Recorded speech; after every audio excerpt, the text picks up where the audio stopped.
Estás viendo Infinito. Abre tu mente.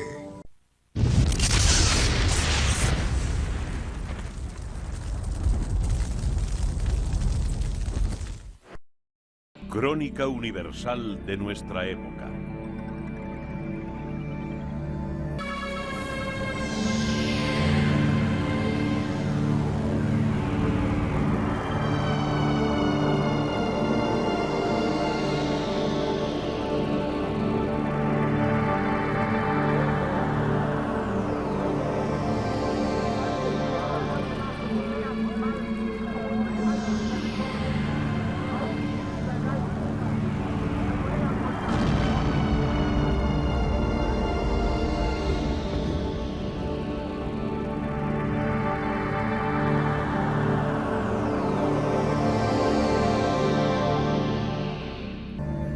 Capítulo 8. La lenta recuperación. 1945-1953. El destino, esa vieja roca contra la que todo se hace pedazos, estaba a punto de cerrarse. El 8 de mayo de 1945, el armisticio de Reims puso fin a la guerra. Una semana antes se había suicidado Hitler en el búnker del Reichstag. Desde unos días antes, se balanceaba colgado boca abajo en la Piazza Loreto de Milán el cuerpo de Benito Mussolini. Sobre el cementerio humeante de Europa deambulaba una población angustiada y famélica. A ello contribuyó la revisión de fronteras, los corrimientos de pueblos, la discriminación y el resentimiento.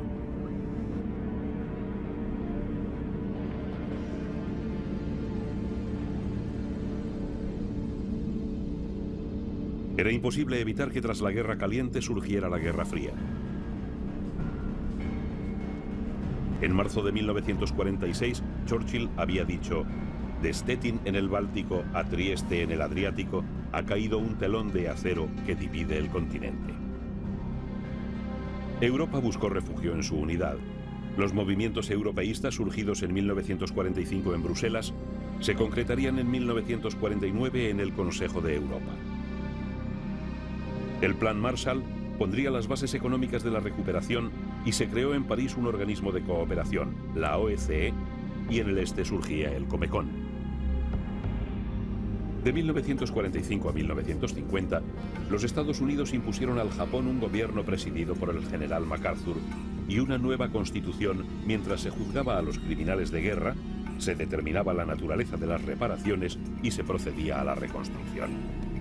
En 1949, el gabinete de Yoshida firmó una alianza amplísima con Estados Unidos que en 1951 devolvía al país su independencia. El Tratado de San Francisco despojó al Japón de los territorios conquistados. En noviembre de 1945 se juzgó a los criminales de guerra en Nuremberg. Hermann Göring se suicidó antes de conocer su sentencia. Martin Bormann huyó y los demás escucharon impávidos el relato de sus hazañas. El 1 de octubre de 1946, 11 dirigentes nazis fueron condenados a la horca. Muchos otros serían fusilados. En la URSS, la victoria consolidó la tiranía de Stalin. En 1946 se redactó una nueva constitución y se reorganizó el gobierno. Bulganin, ministro de Defensa desde 1947 y secretario del Comité Central, controló el ejército y el partido. 2 años después, a la muerte de Zdanov, entraron en escena Malenkov, Beria y Khrushchev. Se dio prioridad a la industria pesada, nuevamente más cañones y menos mantequilla. El cuarto plan quinquenal impulsó la construcción de viviendas, carreteras y ferrocarriles. Se fomentó el rearme y comenzó a explotarse Siberia. En política exterior, Stalin cosechó grandes éxitos. Hasta 1945, solo la URSS figuraba como país socialista. Pero tras la guerra, muchos países del este cayeron bajo su influjo, alterando la correlación de fuerzas y afectando a la política internacional. En 1949, el Comecon dividió la vida económica mundial. Poco después, el Pacto de Varsovia dividía el mundo en 2 bloques que se miraban con recelo. La Guerra Fría era un hecho. El bloque socialista engullía regiones enteras. En 1945, Stalin se anexionó territorios polacos, una parte de Prusia y otra de los Cárpatos ucranianos. Y en 1947 la Carelia finesa y la Besarabia rumana. Los tratados de paz de París de aquel año se lo permitieron. La URSS promovía la inestabilidad en los países de su órbita. Checoslovaquia, cuyo gobierno en el exilio se había comprometido con Stalin, acordó en 1946 formar gobierno con Masaryk y Eduard Beneš. La presión comunista fue tal que en 1948 Masaryk se suicidó y Beneš dejó el gobierno. El país cayó en la órbita soviética. En Polonia, tras la creación de un gobierno de unidad nacional, hubo diferencias entre los comunistas de Władysław Gomulka y los nacionalistas de Boleslav Bierut. Las elecciones de 1947 dieron al bloque democrático el 80% de los votos. Un año después cayó Gomulka por criticar la colectivización de la agricultura y oponerse a la condena de Tito. En 1949, las fricciones entre la Iglesia y el Estado comenzaron a ser insalvables. La monarquía fue abolida en 1946 en Bulgaria en medio de un charco de sangre. Los campesinos fueron sacrificados por el gobierno prosoviético de Georgi Dimitrov. En 1944 había regresado a Atenas el gobierno en el exilio y un año después volvió Jorge II, a quien en 1947 sucedería su hermano Pablo.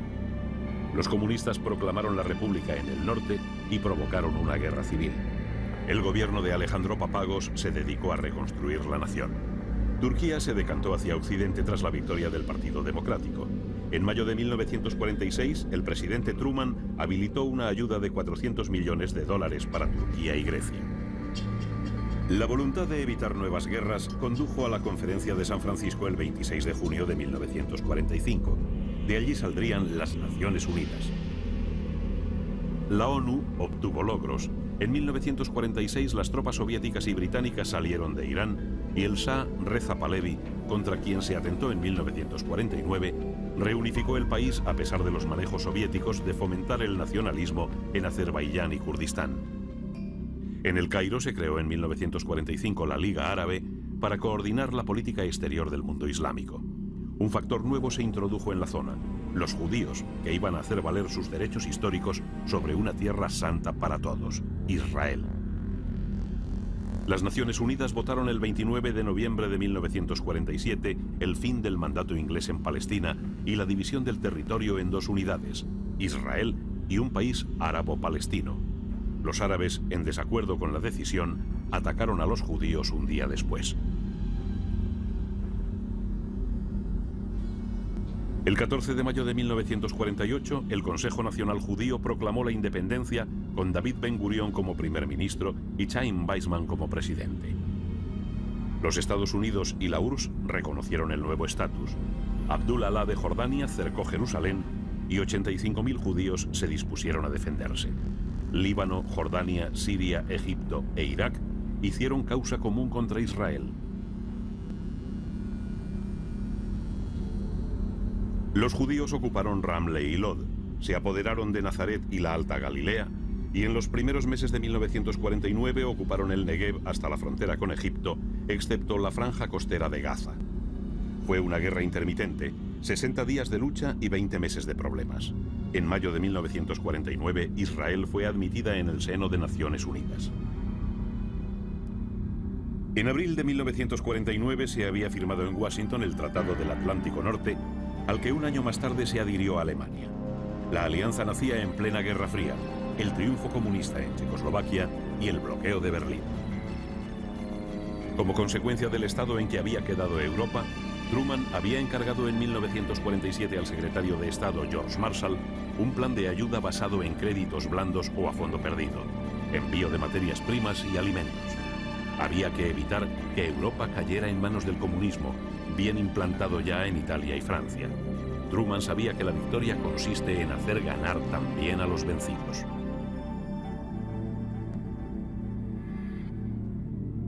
El panorama italiano era sombrío. Se procedió a una depuración fascista, se atendió a los repatriados y se reconstruyó el país, bordeándose a veces la guerra civil. Víctor Manuel III abdicó en su hijo Humberto I, que marchó al exilio. Alcide de Gasperi, primer secretario de la Democracia Cristiana, proclamó la República en junio de 1946. Todo se hizo con normalidad. Enrico de Nicola ocupó la presidencia y se aprobó la Constitución. Italia inició su reconstrucción con la ayuda de Estados Unidos, pero perdió Istria, que pasó a Yugoslavia, y su imperio colonial, Libia, Eritrea y Somalia. Tuvo que pagar indemnizaciones de guerra, dificultad a la que se unieron las provocadas por la divergencia política entre los socialistas de Neni y los comunistas de Togliatti. El democristiano Luigi Einaudi llevó a cabo una política europea y superó la crisis agraria del sur con la expropiación de grandes latifundios calabreses. En Francia, De Gaulle inició una caza de colaboracionistas y prohombres del gobierno de Vichy. Pétain fue condenado a muerte, sentencia conmutada por la cadena perpetua, y Pierre Laval ejecutado. En octubre de 1945 hubo elecciones a la Asamblea Nacional que ganó la izquierda. Se nacionalizó el Banco de Francia, los seguros y el carbón. De Gaulle dejó el poder en manos de Georges Bidault, que se opuso a descolonizar Argelia. En 1946 se instauró la Cuarta República. Al año siguiente, los socialistas Vincent Auriol y Paul Ramadier rigieron los destinos del país. Pero el descontento y las huelgas crearon problemas. París quedó paralizado. El comunista Maurice Thorez, contrario a aprobar créditos militares para Indochina y enemigo de bloquear los salarios, provocó algaradas que llevaron a la crisis económica y a la subida de precios. La devaluación del franco, la ayuda norteamericana, la política económica de Robert Schuman y otros factores salvaron a Francia del desastre. Inglaterra salía de la guerra con una deuda de 14.000 millones de dólares. Los bombardeos alemanes habían arrasado varios enteros de Londres, Liverpool o Manchester. El país se había descapitalizado y la libra redujo su valor a la mitad. La alegría por el regreso de la familia real no bastó para reducir la inquietud social que llevó a los laboristas al poder. Clement Attlee reemplazó a Winston Churchill, pero la política fue la misma: colaboración con Estados Unidos y alejamiento de Europa. La austeridad del ministro Stafford Cripps aceleró la recuperación. Hubo que restringir importaciones, recurrir al racionamiento y pagar la deuda. En 1945 se nacionalizó el Banco de Inglaterra, el carbón, el transporte, la energía y la siderurgia. Se hizo hincapié en la obligatoriedad del seguro social, la sanidad, las ayudas a la familia, la subida de pensiones, para poner sordina a los bajos salarios. En noviembre de 1947, la princesa Isabel II, primogénita del rey Jorge VI, contrajo matrimonio con el príncipe Felipe de Grecia. La magna ceremonia se celebró en la abadía de Westminster, oficiada por los arzobispos de Canterbury y York.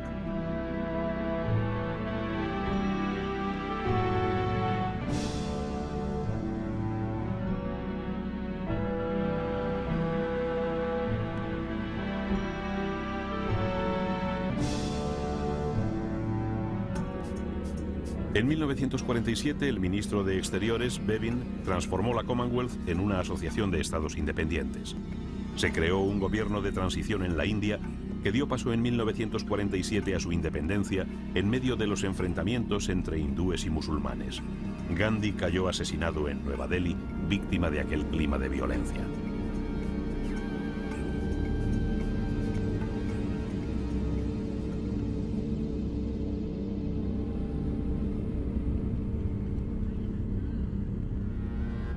En Irlanda se proclamó la República del Eire en 1949. Cuando en 1951 Churchill recuperó el poder, Inglaterra no se había resignado aún a dejar de ser considerada un imperio.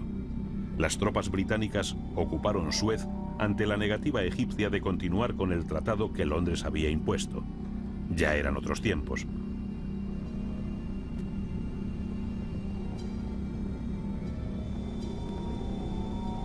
Aquel mismo año, Farouk, rey de Egipto, abdicó en su hijo Fuad, de 7 meses de edad, y se nombró un gobierno que presidió el general Naguib.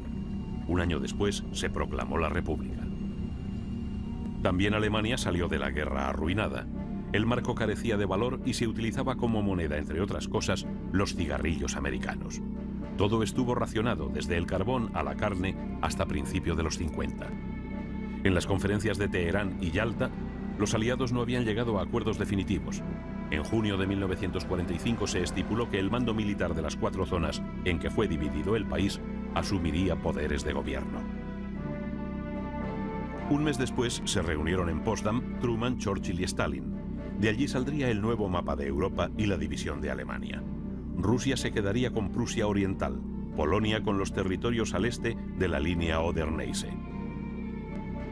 Berlín recibía un estatuto especial. La población alemana establecida en Hungría, Checoslovaquia y Polonia volvería a Alemania. La administración del país fue puesta bajo control aliado. Se disolvieron los consorcios, trusts y sindicatos, se desmanteló la industria y se acordaron reparaciones de guerra, entre las que estaban las siguientes medidas: embargo de la flota mercante, las patentes, el capital depositado en bancos extranjeros, las minas, los complejos industriales Krupp o Farben y la tecnología. En el sector oriental pasaron a ser de propiedad soviética el 25% de las fábricas, más de 200 empresas. Se prohibió el Partido Nacional Socialista, cuyos jefes ingresaron en prisión, mientras se interrogaba a 6 millones de posibles nazis y eran rehabilitados los partidos. En 1948, la Conferencia de Londres recomendó la integración económica de Alemania bajo una nueva constitución y un control internacional del Ruhr. Stalin respondió con el bloqueo y división de Berlín. Pero la suerte estaba echada. En 1949, Alemania se convirtió en República Federal, con el presidente del CDU, Konrad Adenauer, como canciller. Los rusos crearon la República Democrática. La partición era un hecho.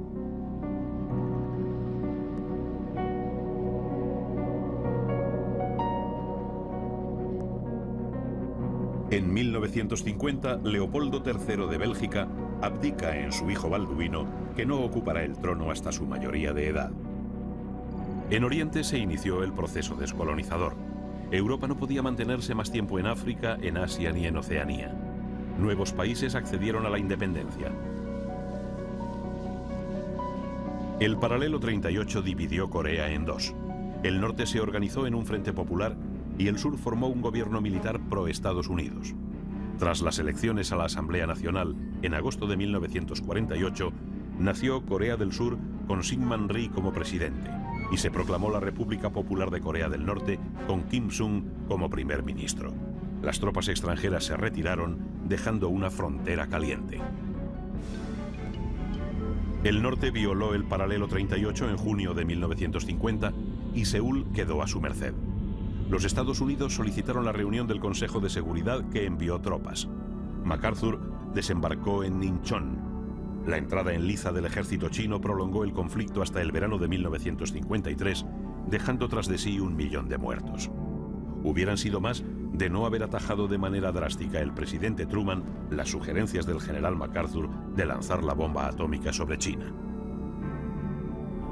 3 meses antes, en marzo de 1953, murió Stalin. Su papel en política exterior, aunque enigmático desde 1945, tuvo su plasmación en la creación de la Revolución China y de los regímenes totalitarios de la Europa del Este. En general, su actuación fue beneficiosa para Rusia, cuya economía planificó. Heredó un país que trabajaba el campo con arado de madera y lo dotó de reactores atómicos. Lástima que su obra se hubiera levantado sobre la tiranía. En Indochina, donde en 1945 los japoneses arrebataron a Francia el dominio, la Conferencia de Potsdam previó 2 zonas de influencia a ambos lados del paralelo 16.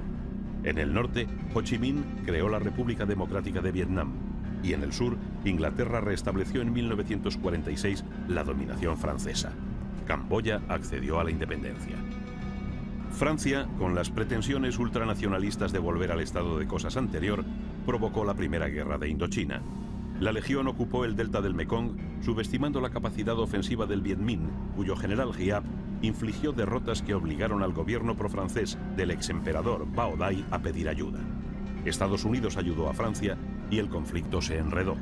La URSS y la China de Mao brindaron su ayuda a Ho Chi Minh. China atravesó un periodo de inestabilidad. Chiang Kai-shek ocupó las grandes ciudades, pero no fue capaz de poner orden y se erigió en dictador con el visto bueno de Estados Unidos. La URSS firmó en 1945 un pacto con Mao y el enfrentamiento entre el ejército nacionalista del Kuomintang y los comunistas provocó la guerra civil. En 1949, Mao conquistó Nankín y proclamó la República Popular. Un año después, tras los éxitos en Hainan, Mao intervino en Corea e Indochina. En los Estados Unidos, Harry Truman basó su política en el anticomunismo. El senador Joseph McCarthy creó en 1947 un mecanismo inquisitorial, la Comisión de Actividades Antiamericanas. El monopolio nuclear y la capacidad de maniobrar a través de la ONU dio a Truman un liderazgo mundial que usó para modelar la política de acuerdo con su visión. Se aferró a la creencia de que Stalin se proponía dominar Europa y para evitarlo incrementó el apoyo económico a los pueblos libres. Era la doctrina Truman, criticada por el sector liberal de su país, pero que dominó a lo largo de la Guerra Fría y presidió las relaciones con la URSS. En mayo de aquel año se creó la Central Intelligence Agency, la CIA, dependiente del Consejo de Seguridad Nacional, nacido unos meses antes con el fin de coordinar los servicios secretos. Truman, que obtuvo un segundo mandato en 1948, anunció como programa un compromiso social en la línea marcada por Roosevelt, el Fair Deal. Él sabía que el malestar social no era exclusivo del exterior.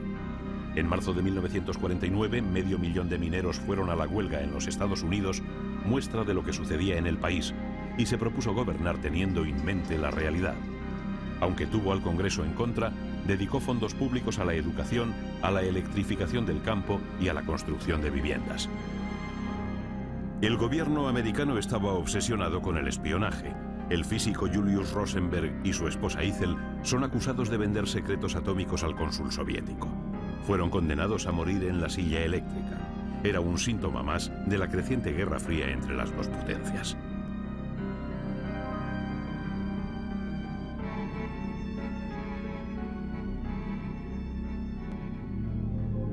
En política exterior, el puente aéreo de Berlín, bloqueado por la URSS en junio de 1948, ocupó parte de sus esfuerzos. Truman organizó pasillos aéreos. 2,5 millones de toneladas de artículos fueron aerotransportadas. Stalin dio por terminado el incidente. El republicano Dwight Eisenhower ganó las elecciones de 1952. Su triunfo evitó que Estados Unidos se implicara entonces en la guerra de Indochina. El hemisferio americano tendió a la normalización en unos países y a la dictadura en otros. En México, el PRI presentó su primer candidato a la presidencia, Miguel Alemán, que profesionalizó la política, desplazando de ella a los caudillos revolucionarios. Alemán modernizó las estructuras del país y llevó a cabo planes de industrialización y puesta a punto de la agricultura. Al mismo tiempo, Colombia vivía sus momentos más dramáticos. Un desconocido dispara sobre Jorge Eliezer Gaitán, líder del Partido Liberal, a quien se considera triunfador de las próximas elecciones. El asesino es destrozado por la multitud y es el comienzo de los trágicos enfrentamientos conocidos como el Bogotazo. El presidente Ospina decreta la ley marcial y su guardia dispara contra la multitud. En tan solo 16 horas hubo más de 300 muertos.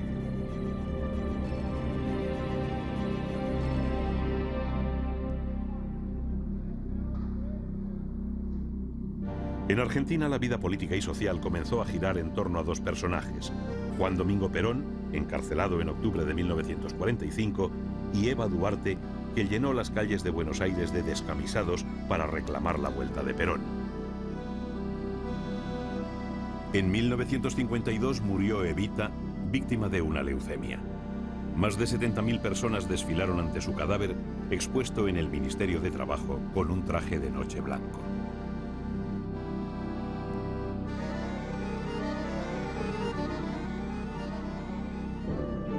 La vida seguía imponiendo sus usos y costumbres. Todos eran conscientes de que se iba una época y nacía otra. A pesar del macartismo y del puritanismo, hubo apertura hacia la libertad. Coincidiendo con las pruebas atómicas en el atolón de Bikini, se presentó en París la novedad de un bañador que haría furor en las playas junto con las gafas de sol y el bronceador. Se apoderó del gran público un fenómeno que empezaba a ser universal: los platillos volantes, después de que la policía del estado de Maryland diera cuenta de un extraño objeto circular que recorrió el cielo. A partir de 1945, las amas de casa tendrían más tiempo al inventar Maxon los platos preparados, los famosos TV dinners, y el robot de cocina Kenwood Chef Amasaba, molía, mezclaba, cortaba, exprimía, centrifugaba e incluso abría las latas. Era la gran revolución en el mundo de la cocina, a la que se unió el microondas de Percy Spencer o el Radar Range de la Raytheon Company. En 1948, la Columbia Records anunció el disco de larga duración, invento de un equipo de la CBS dirigido por Peter Goldmark. El microsurco y la radio iban a cambiar las formas de vida tras la invención en 1948 del transistor por la Bell Telephone. El 7 de julio de 1950, la televisión comenzó a emitir en color. Tras la guerra, el cine recobró su pulso, pero disminuyó el número de salas en los Estados Unidos. De las 30.000 de años anteriores, solo permanecían 14.000. La URSS tenía 12.000 e Italia 8.000. La televisión tuvo la culpa. En 1945 Estados Unidos tenía 30.000 receptores. 5 años después, 15 millones. La asistencia al cine cayó en un 40%. Pero se siguieron produciendo muchas películas. Fritz Lang realiza en 1945 Perversidad con Edward Robinson, John Bennett y Margaret Lindsay. Bohope produce Morena y Peligrosa, interpretándola junto a Dorothy Lamour y Peter Lorre. En 1950, José Ferrer consigue el Oscar al mejor actor por su interpretación de Cyrano de Bergerac. Francis Albert Sinatra se separa de su esposa Nancy para casarse en 1951 con la reina del celuloide, Ava Gardner. William Holden llevó a la pantalla la obra de Thornton Wilder, Sinfonía de la Vida, bajo la dirección de Sam Wood. Elia Kazan creó el Actors Studio de Nueva York, donde se formaron Marlon Brando o Paul Newman, que soportaron el método Stanislavski. El 25% de las películas pertenecían al género del western.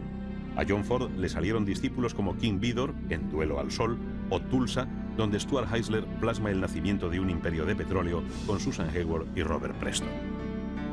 El mundo deportivo presenció en las Olimpiadas de Londres de 1948 las proezas de la danesa Fanny Blankers-Koen y sus 4 medallas de oro, y el triunfo de un corredor de genio, el checo Zatopek. En 1949 se creó la Federación Internacional de Motociclismo. Nacía también la Fórmula 1. En el ámbito científico, 1946 fue el año de las pruebas atómicas en el Pacífico, pistoletazo de salida para la carrera nuclear. El ingeniero alemán Konrad Zuse había perfeccionado su Z3, la primera máquina automática digital de cálculo, el primer ordenador capaz de recibir un programa registrado. Utilizaban miles de lámparas al vacío y miles de relés. Se empiezan a diseñar analizadores en todo el mundo. Había comenzado la era de la informática. No todo se orientó hacia la paz. En 1950 Truman dio el visto bueno a la bomba de hidrógeno. 3 años después, los rusos accederían a esta arma letal. Las potencias occidentales investigaron las V2 alemanas y Estados Unidos envió al espacio los Blossom, los Bumper y los Viking. La primera sonda americana, el Viking, alcanzó 80 kilómetros de altura. El científico John Franklin Enders inició la lucha contra la polio. La fuerza del Guernica que pintó Picasso en el 37, en su época expresionista, había impactado en todo el mundo. El pintor ya estaba considerado como uno de los grandes genios del siglo XX. Fijó su residencia en Val-Logis, donde se dedicó intensamente a la cerámica y a la escultura. Lentamente pasaba el tiempo, cerrando las heridas de la guerra. La gente buscaba el olvido, esforzándose en imaginar un futuro mejor, un futuro diferente, acorde a los nuevos tiempos que se estaban viviendo. Un futuro que había que construir entre todos. Los pueblos se levantaban contra la opresión. A mediados de 1953, el mundo contempló sobrecogido cómo los manifestantes se apoderaban en Berlín Este de los locales del Partido Comunista, reclamando elecciones libres. Las tropas soviéticas lanzaron los carros de combate a la calle y ejecutaron a todos los cabecillas. Parecía que el mundo nunca iba a poder vivir en paz.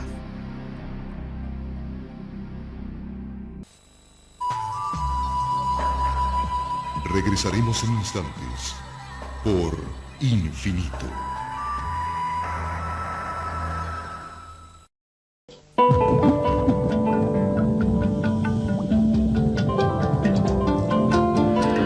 Estás viendo Infinito. Abre tu mente. Y ahora, continuamos disfrutando de nuestra programación por Infinito, serial del nuevo milenio. Capítulo 9. Los años 50, de 1953 a 1960. La guerra de Corea terminó en tablas. El armisticio de Panmunjom y la Conferencia de Ginebra consolidaron el paralelo 38 como división de la península. Terminaba un conflicto y seguía otro. Tras la derrota infligida por el general Giap en Dien Bien Phu, en 1954 Francia capituló, dejando en manos de los comunistas el norte de Vietnam, donde la situación parecía esclarecerse. En el sur, el primer ministro Ngo Dinh Diem suprimió las elecciones previstas y el Vietcong inició las hostilidades. Empezaba la Segunda Guerra de Indochina.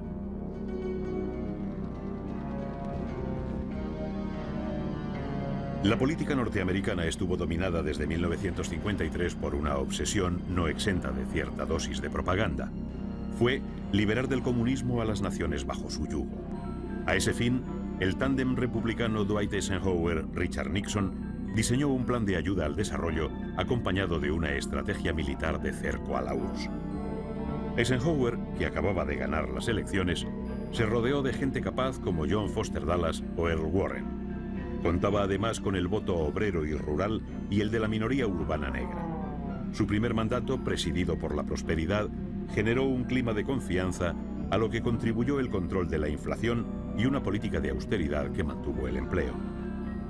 El programa Átomos para la Paz fue un paso importante para el uso no bélico de la energía nuclear. En 1954 se declaró inconstitucional la segregación. Shirley Temple, Katharine Hepburn, Edward G. Robinson hicieron campaña a favor de los derechos civiles, respaldando a Martin Luther King. A partir de 1957 subió el paro, aumentó la inflación, la recesión económica se hizo palpable y creció el descontento. La situación racial se agravó. Las tropas federales tuvieron que proteger el derecho de los negros y los problemas se generalizaron. En política exterior, el ataque de China continental a la isla nacionalista de Quemoy llevó al mundo al borde de la guerra en agosto de 1958. Meses después, la URSS amenazó con aislar Berlín y en diciembre Khrushchev ganó un aliado en el corazón de América, Fidel Castro.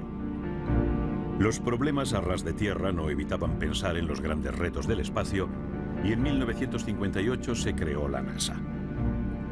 También en su propio país Eisenhower tuvo que poner orden. En julio de 1959, más de 500.000 de trabajadores siderúrgicos salieron a la calle. La cuestión obrera adquirió protagonismo como consecuencia de la nueva sensibilidad social. Hubo alegrías. Se incorporaron a la Unión los estados de Hawái y Alaska y se conseguía unir los Grandes Lagos con el Atlántico mediante el canal del río San Lorenzo. Al final de la década, Eisenhower, Macmillan, de Gaulle y Adenauer se reunieron en París y cuando parecía que iba a romperse el hielo, todo se echó a perder por el enojoso asunto del U-2 derribado por los rusos el 1 de mayo de 1960. En Europa las cosas se normalizaban. El panorama político alemán se clarificó en 1953 tras las elecciones con la figura de Konrad Adenauer, que basó su mandato en la alianza con Estados Unidos y la consecución de una Europa unida. Se hizo frente al problema de asentar a 8 millones de alemanes expulsados de Polonia, los Sudetes y los Balcanes tras la guerra y enjugar el goteo de refugiados del Este. Adenauer, artífice con su ministro de Economía Ludwig Erhard del milagro alemán, llevó al país a los foros internacionales y lo integró en la OTAN. Cofundó en 1957 la Comunidad Económica Europea, firmando el Tratado de Roma. Aquel año los berlineses eligieron a Willy Brandt para la alcaldía de Berlín, desafiando las amenazas soviéticas. Todos recordaban lo sucedido un año antes en Hungría, donde tras 6 días de independencia, los tanques rusos corretearon por Budapest. También para Italia terminaba una era con las elecciones de junio de 1953. Tras la figura de Alcide de Gasperi, los gobiernos estables iban a ser cosa del pasado. En 1954 se alcanzó los 50 millones de habitantes, cada uno de los cuales parecía pertenecer a un partido diferente. Atomización política que debilitó a la democracia cristiana. En medio del desentendimiento hubo una alegría compartida. Trieste volvía a ser italiana. En Francia, René Coty fue elegido presidente a finales de 1953. También aquí la atomización política era una realidad. Meses después, Pierre Mendès France acabó con la guerra de Indochina y afrontó la cuestión económica. Se elevó su prestigio, pero su política tunecina le desacreditó y fue derrotado en 1955 por Edgar Faure, que dio la independencia a Túnez un año después. España reconoció la independencia del territorio. En Madrid, Mohamed V se vio con Franco, que cedió la parte española. Pero la gran cuestión de la vida francesa era Argelia. Desde finales de 1954, 500.000 de soldados habían sido destinados allí. La guerra generaba inflación y además no tenía futuro. El futuro era Europa. Con Italia, Alemania y el Benelux, Francia firmó en 1957 el Tratado de Unión Económica en Roma. Se habló de la creación de la Euratom. El primer ministro Guy Mollet estaba eufórico. Un año después, su sucesor, Pierre Finlim, fue cuestionado por los generales Raoul Salan y Jacques Massy en Argelia. Se avecinaba el caos. De Gaulle lo veía venir y habló de asumir el poder. Ante el peligro de guerra civil, Coty no solo le invitó a formar gobierno, sino que de acuerdo con la Asamblea Nacional, le otorgó poderes para reformar la Constitución. En enero de 1959 nacía la Quinta República. En Bélgica, Balduino I inauguró la Exposición Universal de 1958 con gran protagonismo para la carrera espacial. La muerte de Stalin eliminó tensiones en Occidente, aunque tras ella estallaron las revueltas obreras de la República Democrática Alemana. Y el armisticio de Corea aligeró el gasto en armamento. Inglaterra era ya un poder nuclear desde las pruebas de 1952 en Montebello. En política exterior se volvió al entendimiento con Estados Unidos, cosa que hizo con naturalidad Winston Churchill. Pero no fue fácil incorporarse a la política defensiva europea.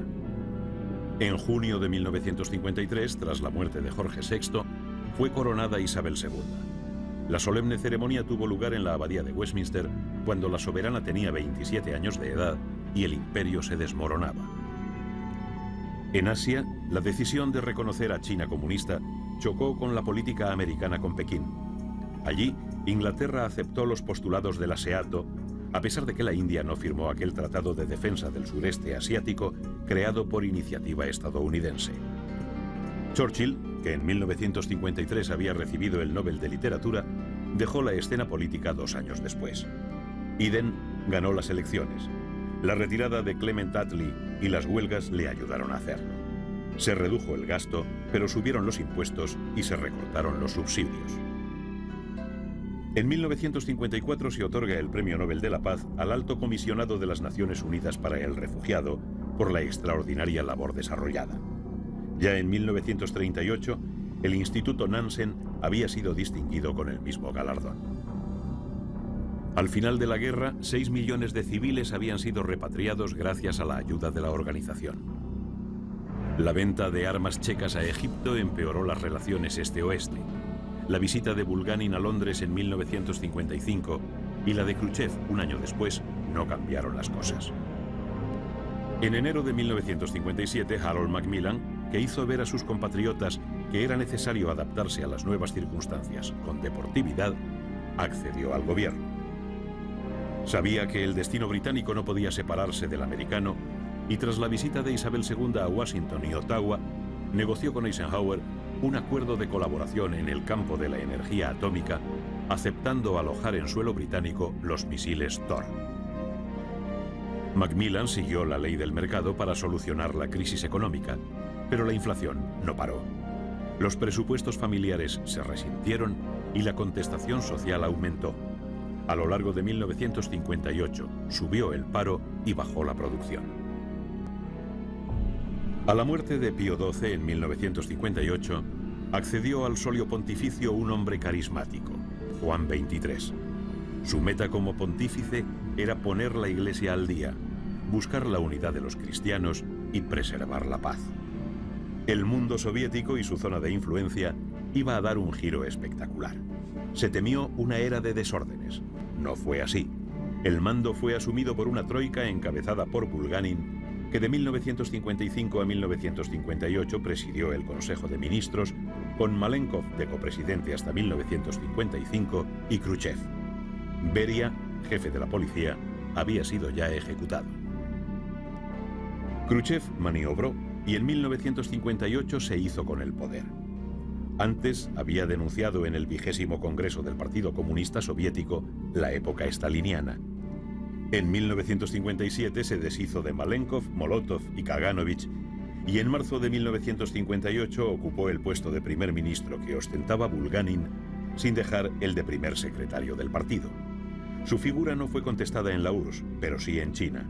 Cuando en 1958 visitó aquel país, era claro que no sentaba bien su campaña antiestalinista.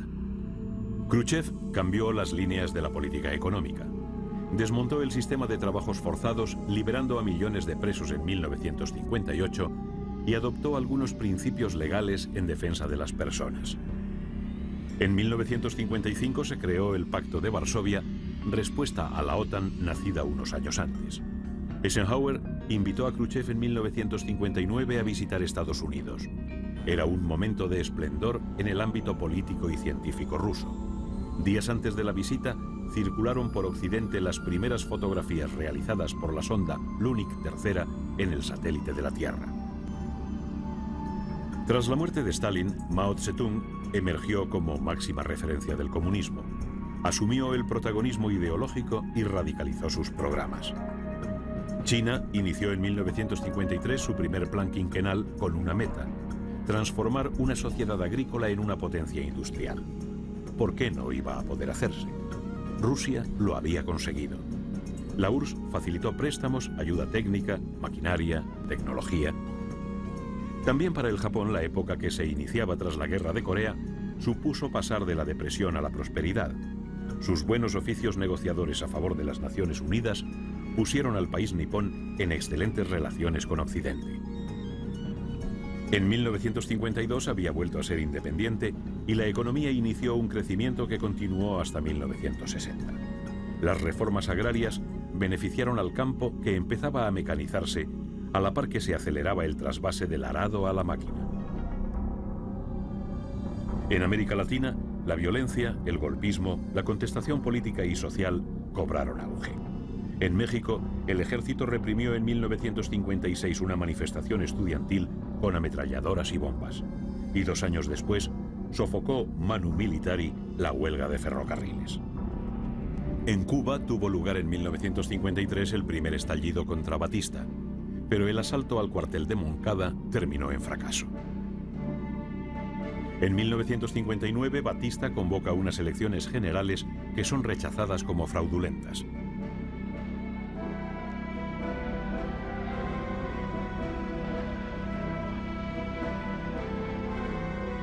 Mientras, la guerrilla, bajo el mando de Fidel Castro, adueñada de Sierra Maestra, se hacía cada vez más fuerte gracias al apoyo de los campesinos, a los que el movimiento revolucionario 26 de julio prometió una reforma agraria y la democratización del país.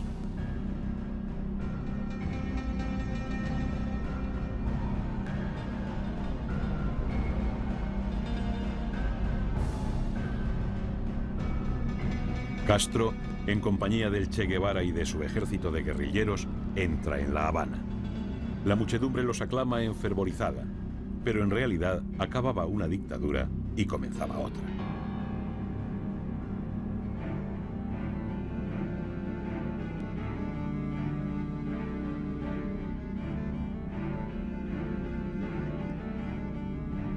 Como consecuencia del estado en que había quedado Europa, Truman había encargado en 1947 al secretario de Estado George Marshall un plan de ayuda basado en créditos blandos o a fondo perdido, envío de materias primas y alimentos. Había que evitar que Europa cayera en manos del comunismo, bien implantado ya en Italia y Francia. Truman sabía que la victoria consiste en hacer ganar también a los vencidos.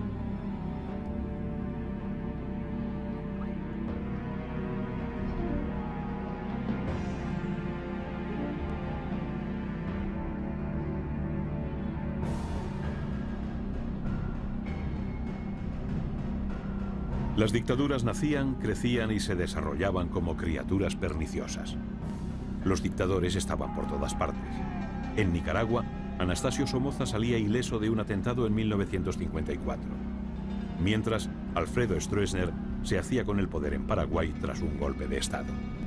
La presencia norteamericana fue omnímoda en un momento en el que el anticomunismo era su meta única.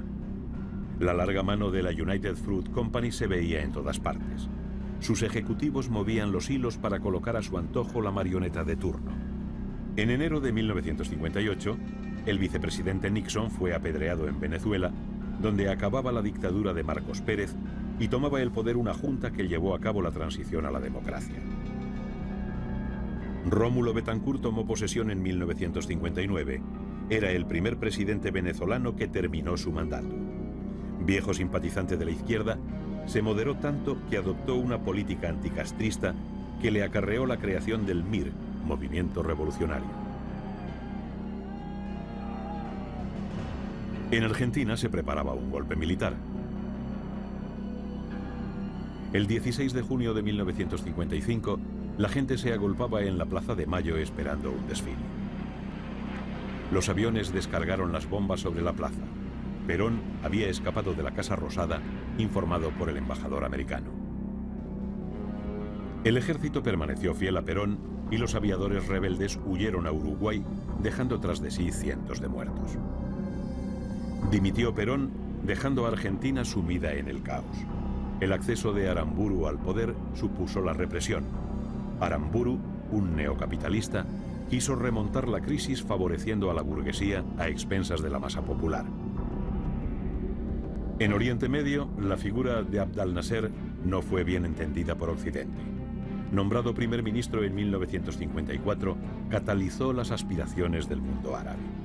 Repartió tierras entre los campesinos e industrializó el país combatiendo la miseria secular de Egipto. Se habló del socialismo árabe. Ante la negativa de la prometida ayuda inglesa o norteamericana para construir la presa de Asuán en 1956, siendo ya presidente de Egipto, nacionalizó el canal, indemnizando a sus accionistas y garantizando la libre navegación. Francia intervino y los ingleses bombardearon posiciones egipcias mientras las Naciones Unidas reunían el Comité de Seguridad. Estados Unidos hizo un llamamiento a las autoridades anglo-francesas y la URSS permaneció en alerta. La Unión Soviética había concedido créditos en 1956 y ayuda técnica para la construcción de la gigantesca presa. Las continuas escaramuzas con los egipcios en la frontera fueron aprovechadas por Israel para declararles la guerra en octubre de 1956. ¿Acaso en connivencia con los israelíes, Francia e Inglaterra pidieron un alto el fuego y la desmilitarización de una franja de 16 kilómetros a ambos lados del canal? Egipto rehusó y las tropas anglo-francesas se apoderaron de Suez. Estados Unidos y la opinión mundial condenaron los hechos. Naciones Unidas controlaría el canal. La situación en esta parte sensible del mundo fue delicada.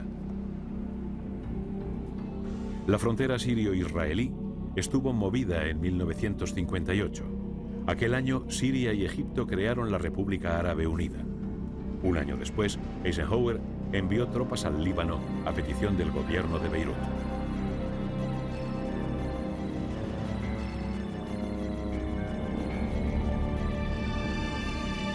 En 1955 la ciencia pierde dos de sus más grandes genios.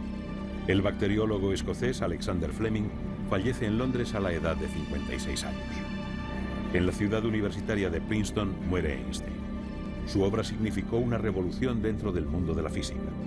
En el aspecto humano, fue un defensor de la tolerancia y la erradicación de la violencia. Otra conquista médica de carácter menos teórico y de utilidad inmediata tuvo lugar un año después. Gregory Pincus y John Rock crearon la píldora anticonceptiva. Wilhelm Kolff y Albert P. Sabin produjeron la primera vacuna viva antipolio, mejorando la existente vacuna Salk. La carrera espacial entre Estados Unidos y la URSS se disparó. En julio de 1955, Eisenhower habló del proyecto Vanguard, colocar en 1957 un satélite artificial mediante un cohete en 3 etapas. Pero fueron los rusos quienes ese año pondrían en órbita los Sputnik 1 y 2, una esfera de acero pulido de 58 centímetros de diámetro y 83 kilos de peso, cuyo éxito asombró a Occidente, donde se habló de la perrita Laika, primer ser vivo que visitaba el espacio. Se creó el primer satélite de telecomunicaciones, el ECO 1, una esfera con una piel de mylar inflada y aluminizada. Los americanos trataron de poner en órbita a finales de 1957 el Vanguard, pero explotó a ras del suelo. La URSS no se quedaba atrás. En 1954 creó la primera central nuclear del mundo. Y la Marina norteamericana votó el Nautilus, primer submarino nuclear. Con 6 kilogramos de uranio, recorrería 330.000 millas náuticas en vez de los 38 millones de litros de gasoil que un submarino clásico hubiera necesitado. Marilyn Monroe, recién casada con la estrella del béisbol Joe DiMaggio, abarrotaba los cines poniendo de manifiesto la rutilante carrera de quien iba a convertirse en símbolo de la década. El cine seguía siendo una fábrica de sueños y la Academia de Hollywood seguía premiando a los más destacados. Grace Kelly obtuvo el Oscar por La alegría de vivir, de George Seaton, que adaptó de un original de Clifford Odets. En 1955, La rosa tatuada, de Tennessee Williams, causó sensación. Obtuvo el Oscar a la mejor fotografía y a los mejores decorados. Anna Magnani recibió el Oscar a la mejor actriz. Pero el Oscar a la mejor película fue concedido a Marty, de Delbert Mann, consiguiendo su intérprete, el veterano Ernest Borgnine, el galardón al mejor actor. En el 65, Jules Briner consigue el Oscar por su interpretación en El rey y yo, historia poco creíble de un rey que contrata a una institutriz para educar a sus hijos. Susan Hayward es premiada en 1958 por Quiero vivir. En el 59, Ben-Hur causaría la admiración de todos. Charlton Heston recibió su estatuilla por la interpretación del personaje principal. Simone Signoret fue designada mejor actriz por Un lugar en la cumbre. En Europa se entregaron los premios Bambi a los personajes más destacados del mundo del cine. Maria Schell ganó en 5 ocasiones. Gina Lollobrigida también obtuvo el galardón alemán. La juventud, desengañada, reflejó los problemas espirituales derivados de la guerra de Corea mientras presentía los conflictos del Vietnam. Fruto de aquella tensión espiritual fue acaso la naturaleza del arte del momento. Poco después, irrumpiría el río de vida del arte pop con Andy Warhol a la cabeza. El arte imitaría a la vida, pero a la vida diaria. Una escritora nueva, Françoise Sagan, publicaba una obra delicada, doliente, morbosamente atractiva, Bonjour Tristesse. La literatura soviética estuvo dominada por la política. Antes de que Boris Pasternak escribiera en 1957 su Doctor Zhivago, en claro reto al establishment comunista, Ilya Ehrenburg había publicado Otopel, crítica a la actitud del régimen con los escritores y artistas de la URSS. Faulkner, Hemingway, Steinbeck y los poetas Robert Frost, Ezra Pound, Edward Cumming, Wallace Stevens dieron a la literatura norteamericana su sello y carácter, su edad de oro. Surgieron autores nuevos como Norman Mailer, acaso el escritor más inteligente de la década. En Iberoamérica, al frente del fértil período se encontraban Borges, Bioy Casares, García Márquez, Alejo Carpentier, Arguedas, Cortázar. Juan Rulfo asombró con Pedro Páramo y Miguel Ángel Asturias dio a conocer el Papa Verde. El poeta Pablo Neruda seguía en su proceso creador. La ilustre nómina se hizo inabarcable. Vargas Llosa se iniciaba en el magisterio de la pluma, engendrando ya su primera novela, La ciudad y los perros, y Jorge Amado se alzaba con el cetro de los escritores brasileños. Dos bodas movilizaron a la prensa rosa, que empezaba a tener protagonismo. En Mónaco, la de Rainiero y Grace Kelly. En Irán, la del Shah con Farah Diva. El yo-yo arrasó en Estados Unidos y el hula hoop enloqueció a los americanos y llegó a Europa como lo más in. Y el automóvil se convirtió en extensión natural del hombre. En Nueva York se llevó a cabo una gigantesca muestra de cómo evolucionaría el coche en el futuro. Todo era objeto de pasarela. Los concursos de belleza captaban el interés. Desde Long Beach hasta Berlín, Todo cuanto potenciara la imagen era acogido con entusiasmo en un momento en el que lo único importante era el look.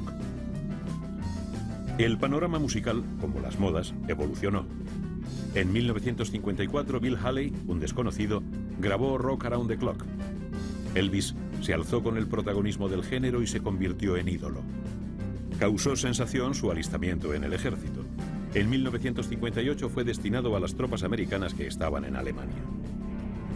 En 1955 tuvo lugar la mayor tragedia automovilística de la historia. Durante las 24 horas de Le Mans, el corredor Hawthorne frenó bruscamente su Jaguar, provocando un encontronazo múltiple. El Mercedes de Lebesgue salió despedido contra la multitud, causando 85 muertos y más de 200 heridos. Todo era desafío y reto. Las pruebas de velocidad sobre el agua, el salto en paracaídas, el choque de automóviles, acrobacias y proezas que causaban sensación. El mundo parecía renacer, dejar atrás sueños oscuros. Fue el final de esta década, un momento dulce e ingenuo en cuyo horizonte parpadeaban las luces de una década dorada, los felices 60, aunque los celajes de la Guerra Fría todavía dejaban oír sus truenos.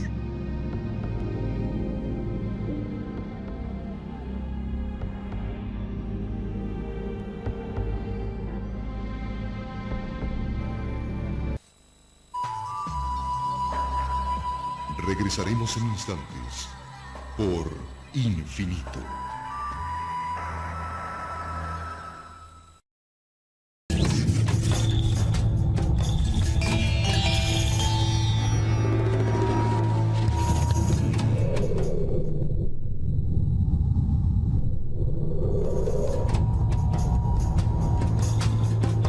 Estás viendo Infinito. Abre tu mente.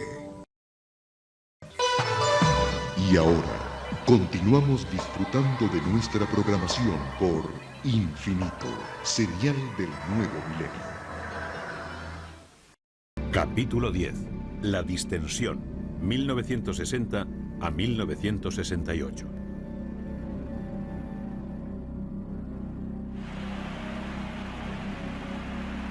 Cuando en enero de 1961 ocupó la presidencia de Estados Unidos John Fitzgerald Kennedy, la Guerra Fría estaba en su momento álgido. El intento de ayudar a los exiliados cubanos a expulsar a Fidel Castro del poder en Cuba terminó en un fiasco. El incidente de Bahía Cochinos supuso una escalada en la tensión mundial. A su vez, las relaciones interraciales empeoraban y el país que aspiraba al liderazgo moral aparecía como opresor de las minorías. Se intensificó la actividad guerrillera en Laos y Vietnam, problema al que no se puso coto a tiempo, y en Berlín, en la Alemania democrática, se producía un hecho trascendental. Se comenzó a construir el muro. Desde el final de la guerra, más de 2 millones de personas habían abandonado la zona oriental. Para poner fin a esta situación, durante la noche del 13 de agosto de 1961, siguiendo órdenes directas de Moscú, el ejército comenzó a levantar barreras y fortificaciones, cerrando los puntos de paso. El día 15, los alambres de espino fueron sustituidos por bloques de hormigón. El muro de la vergüenza separaba familias y convertía a Berlín en el punto más álgido de la Guerra Fría. Los alemanes no estaban dispuestos a perder su libertad. Las huidas, los ametrallamientos, los sacrificios fueron, una vez más, la inútil ofrenda del pueblo contra la opresión. Para evitar la expansión comunista, Kennedy creó el Peace Corps, voluntariado que hizo frente a los necesitados dentro y fuera de Estados Unidos. Se creó la Alianza para el Progreso, intento de revolución pacífica en Hispanoamérica. Kennedy se atuvo a lo dicho en su discurso de jura del cargo: posibilitar que la gente humilde pudiera ayudarse a sí misma. En Estados Unidos hubo un resurgimiento económico, aunque poco duradero. Kennedy, que llevó juventud y prestigio a la Casa Blanca, con hombres como Dean Rusk, Robert McNamara, Robert Kennedy, introdujo leyes y reformas que redujeron el paro, aseguraron la asistencia médica, bajaron los impuestos, propugnaron los derechos civiles. Pero una cosa era el voluntarismo altruista y otra la dureza de los hechos. La cumbre de Viena entre Kennedy y Khrushchev no evitó que la Guerra Fría se hiciera gélida en 1962 tras el problema de los misiles. Cuba había permitido instalar rampas de lanzamiento de cohetes soviéticos y Kennedy ordenó el bloqueo. Durante 5 días el mundo contuvo la respiración. En la resolución del espinoso conflicto tuvo un papel relevante UTAN, que aquel año alcanzó la Secretaría General de la ONU. En 1963, el Kremlin y el Pentágono quedaron unidos por el teléfono rojo para evitar la contingencia dramática de una guerra por error. Terminó imponiéndose la sensatez. Las armas atómicas habían alcanzado una capacidad mortífera tal que por primera vez el hombre podía destruir su propio hábitat apretando un botón. Estados Unidos, la URSS y el Reino Unido accedieron en Moscú a limitar las pruebas nucleares. Francia se negó a firmar. También China, por entonces la quinta nación con tecnología nuclear. En política interior, Kennedy llevó al Congreso una petición de ley relativa a los derechos civiles.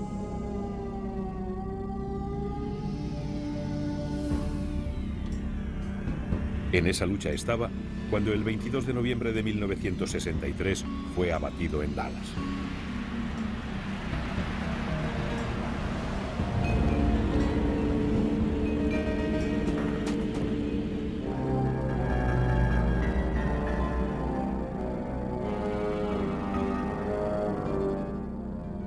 El vicepresidente Lyndon Johnson, que juró el cargo en aquellas trágicas circunstancias, voló a Washington. Se entrevistó con los líderes mundiales que acudieron al entierro de Kennedy. La policía arrestó al asesino, muerto cuando era trasladado de una cárcel a otra. La comisión Warren, nombrada para investigar el magnicidio, no convenció a nadie. Johnson, sensible a la política antipobreza, pidió al Congreso $1.000 millones. El Anti-Poverty Bill recogía el programa de Kennedy: becas, centros de juventud, actividades comunitarias, préstamos a campesinos, granjeros y pequeños empresarios. Johnson, candidato a las elecciones de 1964, sabía que para ganar tenía que recoger el testigo de Kennedy. De hecho, se votó en él al asesinado presidente. Aquel año se aprobó el Civil Rights Act, que Johnson firmó en presencia de Martin Luther King y Robert Kennedy.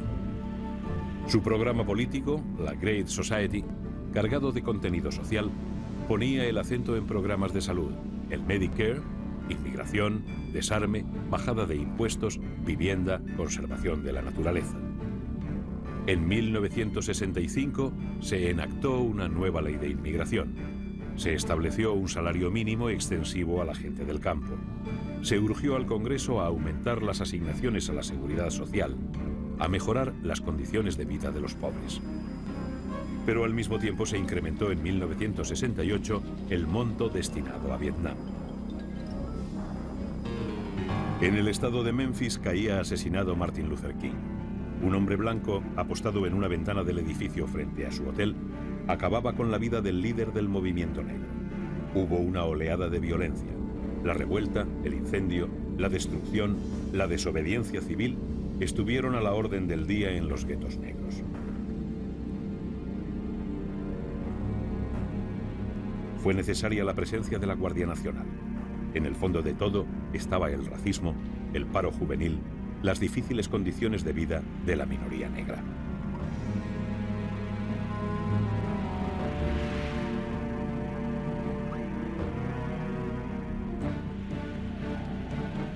En política exterior, Vietnam fue una obsesión. Lo ideal hubiera sido que el sur pudiera defenderse solo, pero la escalada de la actividad del Vietcong a partir de 1964 hizo inevitable la intervención. La excusa fue nimia. 3 pequeñas lanchas habían atacado a un destructor americano en el Golfo de Tonkin. Johnson envió tropas creyendo que se trataba de una intervención relámpago. Fue el más trágico error de la historia moderna norteamericana. A lo largo de 1965 las tropas aumentaron. Se ordenó el bombardeo de Vietnam del Norte, al tiempo que se buscaba el fin de las hostilidades. En 1966, Johnson se reunió en Hawái con los líderes de Vietnam del Sur, de donde salió la declaración de Honolulu, pero no la paz. Meses después, los bombardeos con napalm se intensificaron. La guerra sensibilizó a la población. Cuando en 1967 Johnson viajó a Guam para hablar de paz, el mundo era un clamor. En marzo de 1968, el presidente norteamericano declaró que no se presentaría a la reelección e hizo llamamientos a la negociación que Hanoi aceptó. Los partidarios de la retirada apoyaron a Eugene McCarthy. Poco después anunciaron su candidatura Robert Kennedy y Hubert Humphrey.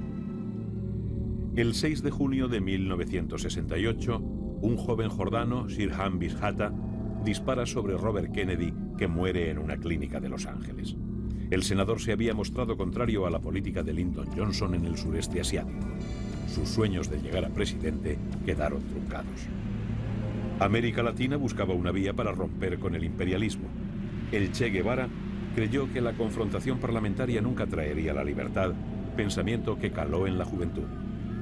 Tras llegar a ministro de Economía y de Trabajo, sus disidencias con Fidel le hicieron marchar hasta el Congo, aunque nunca se entendió con los africanos. En 1966 trató de expandir la guerrilla por toda América, comenzando por Bolivia. En 1967, con la ayuda de expertos de la CIA, fue capturado y ejecutado por las fuerzas bolivianas, siendo enterrado en una fosa común en Valle Grande, creando la mayor de las leyendas revolucionarias de nuestro siglo. En 1965, los marines desembarcaron en la República Dominicana tras el asesinato años antes del dictador Trujillo. En 1960, Venezuela, cofundadora de la OPEP, saltó a la palestra tras la revuelta estudiantil en Caracas. Rómulo Betancourt suspendió las garantías constitucionales y la guerrilla aumentó su actividad. Raúl Leoni prometió acabar con la situación. No pudo. En los incidentes universitarios en Maracaibo y Caracas en 1968 hubo muertos y heridos. En México, el descontento fue en aumento cuando asumió la presidencia Díaz Ordaz. La situación se hizo insostenible en 1968. Las manifestaciones universitarias fueron reprimidas con terrible dureza. El 2 de octubre, durante una concentración en la Plaza de las Tres Culturas, en Tlatelolco, el ejército abrió fuego con bazucas, causando una matanza que conmocionó al mundo en vísperas de los Juegos Olímpicos. En Europa la vida política fue desigual. En Francia estuvo condicionada por la situación argelina. De Gaulle consiguió plenos poderes en 1960 para lidiar con la crisis. Al año siguiente, 4 generales se alzaron en Argelia.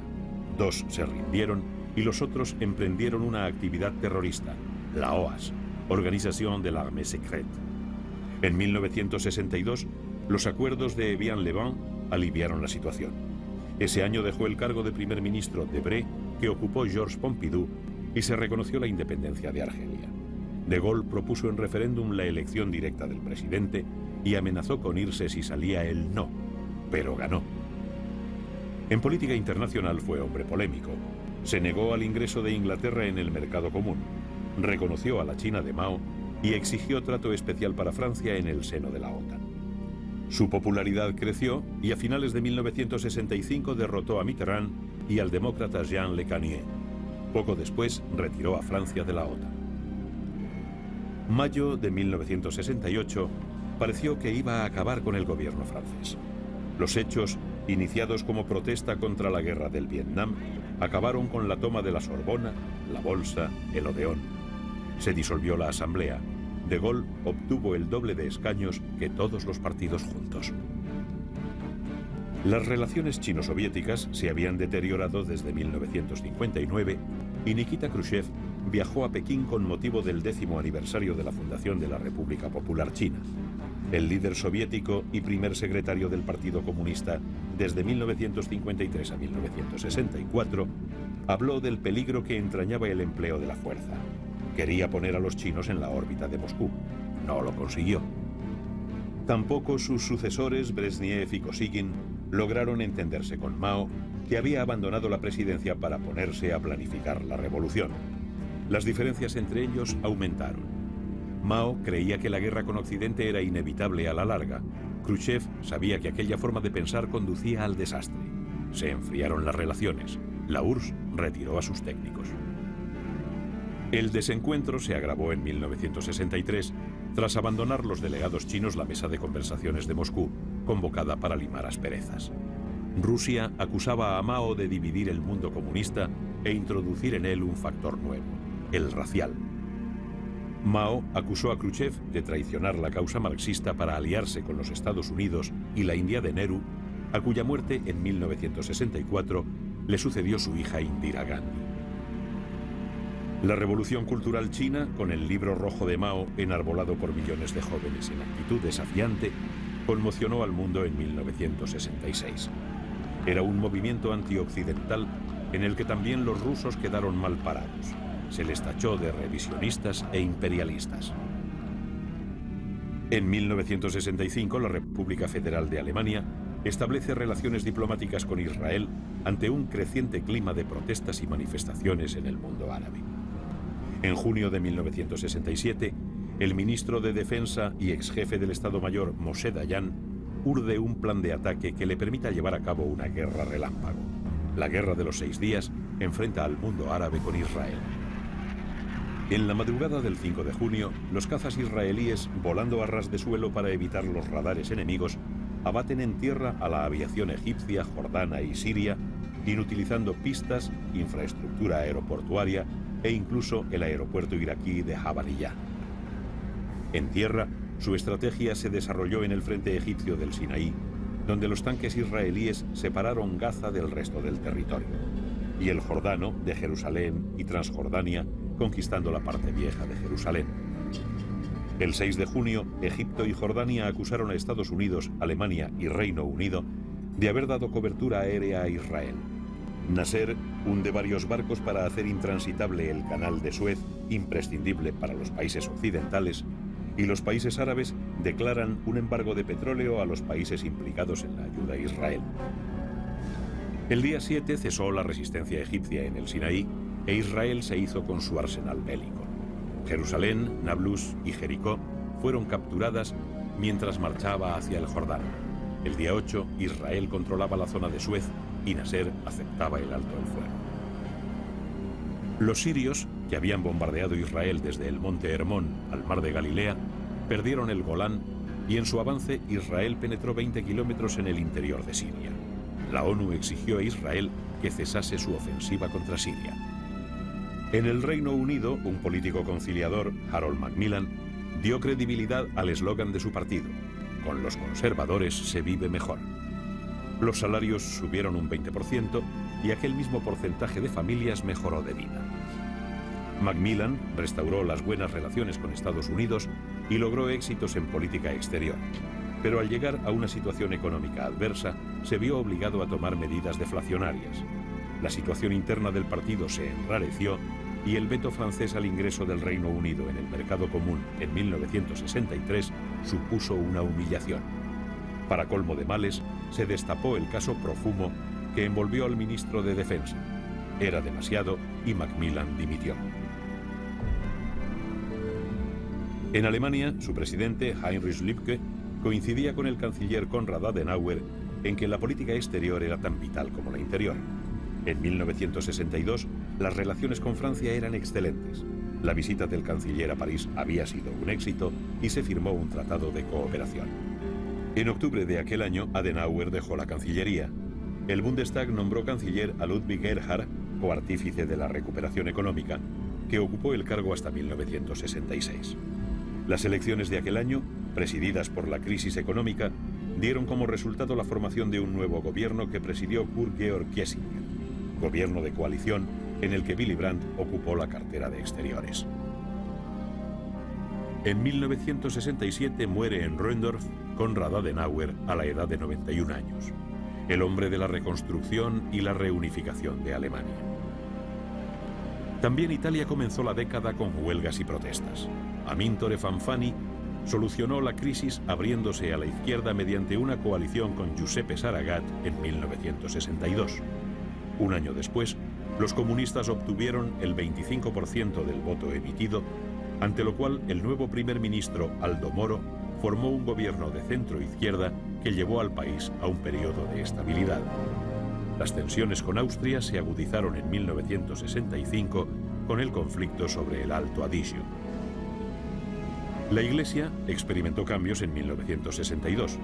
Iba a protagonizarlos un papa de quien no se esperaban iniciativas importantes. Juan XXIII inauguró en Roma el Concilio Vaticano II. Pablo VI recogió en 1963 su herencia ecuménica y presidió el Vaticano II, que clausuró 3 años después.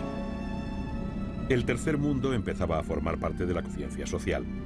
Tras la Segunda Guerra Mundial era evidente que el colonialismo no podría mantenerse.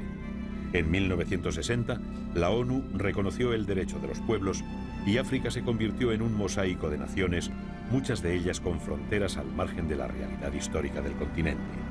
Solo Etiopía, Liberia y Egipto eran independientes. Patricio Lumumba describió así la colonización el año en que Bélgica dejó el Congo. Hemos conocido el trabajo agotador con salarios que apenas permitían saciar el hambre, el insulto, los golpes, nuestras tierras expoliadas. La ley era complaciente para el blanco y cruel para el negro. Exiliados de nuestra propia patria, nuestro destino era peor que la muerte. Pero al principio la independencia no supuso sino conflictos. Ni Patricio Lumumba, líder del movimiento nacional, primer ministro tras la precipitada retirada belga de 1960, ni el presidente Kasavubu consiguieron poner orden. Las tropas se amotinaron. Moisés Tsombe independizó Katanga. El golpe de estado del coronel Mobutu acabó con la vida política de Lumumba, que poco después sería asesinado. En 1962 se aceptó el plan de pacificación de la ONU, que no arregló las cosas. No todas las excolonias tuvieron un inicio tan traumático. A partir de 1960 accedieron a la independencia gran parte de los países africanos. Tokio había visto frustradas las Olimpiadas de 1940 a causa de la contienda mundial. En 1964 se celebraron en el país asiático, siendo retransmitidas por primera vez a todo el mundo vía satélite. La llama olímpica fue portada por un joven de 19 años que había nacido en Hiroshima el día que estalló la terrible bomba. No todo fue positivo. En 1961 se habló de la talidomida, sedante de terribles consecuencias.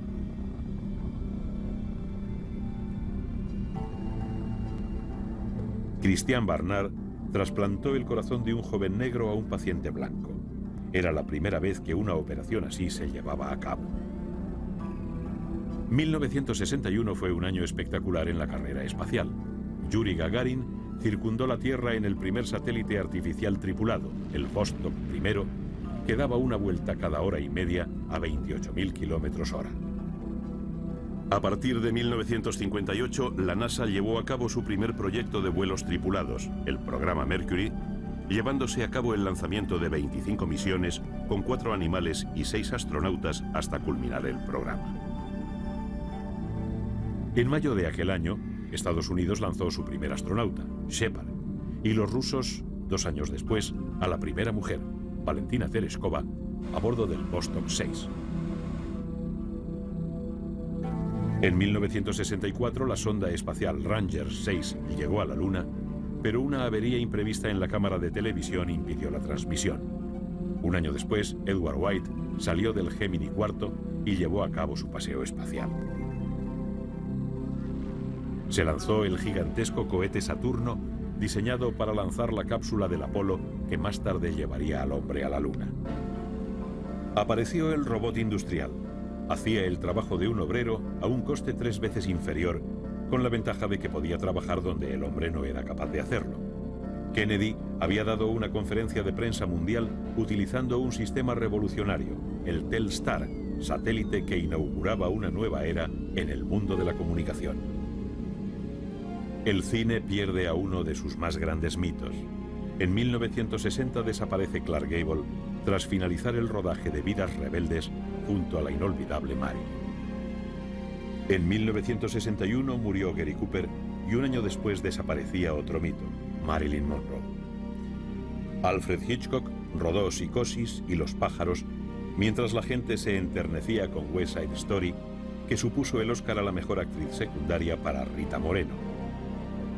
En 1960 el Oscar a la mejor película fue para El apartamento, de Billy Wilder, aunque su protagonista, Jack Lemmon, no lo obtuvo. Lemmon había conseguido su preciada estatuilla en 1955 por Mr. Roberts. Maximilian Schell recibe el premio al mejor actor por su excelente trabajo en Vencedores o Vencidos, Aunque la alta costura seguía su rutina elitista, con pases de modelos como el de 1960 en París, la moda iba a estar muy pronto dominada por la minifalda. En 1965 el modista Courrèges ponía de moda su línea juvenil, corta y futurista. Coco Chanel, reina de la moda chic, consideró aquello como la cosa más ridícula. Se equivocó. Aquella novedad, recogida por Mary Quant en su bazar de King's Road, revolucionó el mundo de las faldas sin hacer otra cosa que acortarlas. Con el vestido cambió la imagen. Lo que había sido estilo insolente de la movida londinense, o swing en London, se convirtió en atuendo de la juventud. Minifalda, medias de colores, melenita cuadrada, maquillaje blanco con los ojos perfilados en negro y una delgadez exagerada que llevó a imitar a Twiggy, cuya silueta esbelta y rostro angelical dieron la vuelta al mundo. La vida cambió. Caducaban los tabúes sociales. Los movimientos de liberación de la mujer tomaron cuerpo, mezclados con la protesta pacifista, la libertad de conciencia y de formas de vida. Ante el nacimiento de estos sentimientos, de estas aspiraciones de cambios que promulgaron los jóvenes, muchos se aprovecharon. Por doquier surgían los gurús, los místicos orientales que prometían un conocimiento nuevo, logrando miles de adeptos. Nació la canción protesta, fenómeno artístico social protagonizado por Pete Seeger, Joan Baez, Bob Dylan o Donovan, cuyas melodías, cantadas en salas underground, plazas y campus universitarios, creaban opinión. Con un estilo nuevo, fresco y revitalizador, 4 chicos de Liverpool conmocionarían a todo el mundo. Habían comenzado en una caverna de Hamburgo y su música se reveló como un signo fundamental del nuevo cambio. Los Beatles significaban algo más que las extraordinarias canciones de Lennon y McCartney. Eran la oposición al orden establecido, la victoria de lo nuevo sobre la postura inmovilista de los mayores. Los Rolling Stones, mucho más radicales que los Beatles, revitalizaban el rock cuando parecía haber perdido momentum en América el rhythm and blues. Los gustos musicales cambiaron. De la suave música negra de los Platters se pasó a la fuerza de James Brown. La música soul triunfó con Otis Redding y el blues con B.B. King. Mientras la fama de Elvis en King Creole era mundial, surgió en California el rock psicodélico, movimiento que escondía un peligro, el LSD. La juventud resbaló sin darse cuenta, a través del dulce movimiento hippie, hacia el mundo de la droga. Elvis no pudo evitar compartir protagonismo con los Beatles. En 1963 los jóvenes se arremolinaban para escuchar From Me to You, que encendió el entusiasmo por los ídolos de voces agudas y ritmo jadeante. Nació la Beatlemanía. 4 británicos conquistaban América. Algunos jóvenes sureños quemaron sus discos y Elvis los denunció al FBI. Era inútil. Para entonces todos cantaban I Want to Hold Your Hand. La juventud creía que podía cambiar el mundo y en su lucha mantenía abiertos 3 frentes: Vietnam, los derechos civiles y la defensa de la naturaleza. Pero quizá no era más que un sueño de juventud.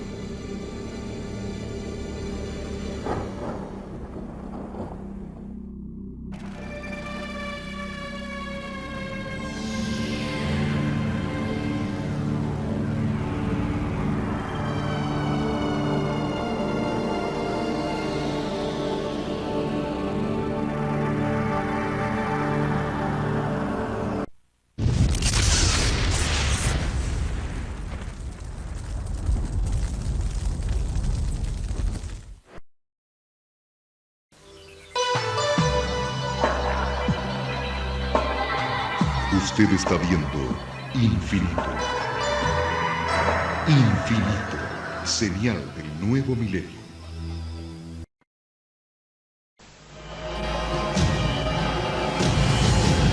Cada minuto, de cada hora, de cada día, ocurren eventos inexplicables.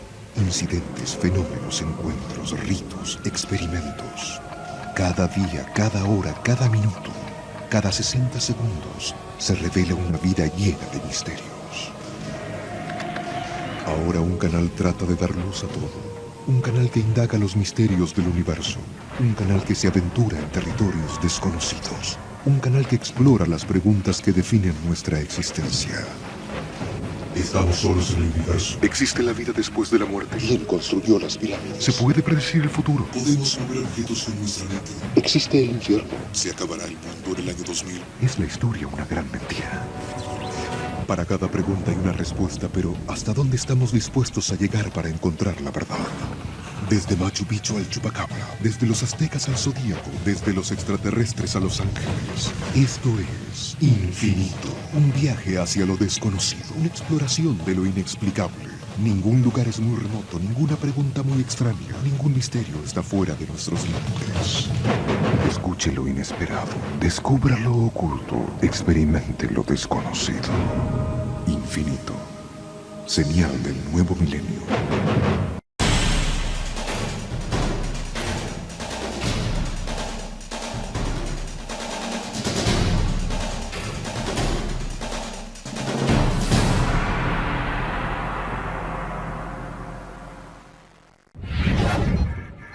Infinito. Abre tu mente.